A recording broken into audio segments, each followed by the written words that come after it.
MRI యంత్రాల దగ్గరికి వెళ్ళేటప్పుడు జాగ్రత్తగా ఉండాలి.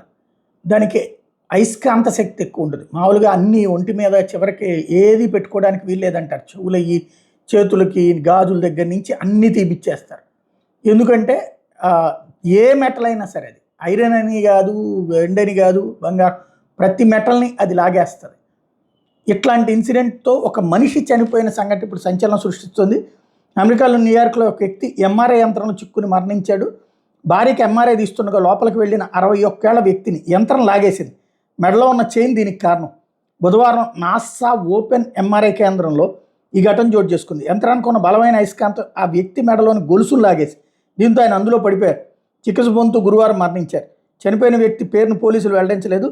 మోకాలకి ఎంఆర్ఐ తీస్తుండగా సహాయం కోసం తన భర్తను పిలవాలని మహిళ కోరింది. దీంతో ఆమె భర్త లోపలికి వచ్చారు. దగ్గరికి రాగానే యంత్రం లాగేసింది. దీంతో ఆయన బలంగా వెళ్ళి దాన్ని ఢీకొన్నారు. ఆమె యంత్రాన్ని ఆపేయాలని కోరినా అప్పటికే జరగాల్సిన నష్టం అయితే జరిగిపోయింది.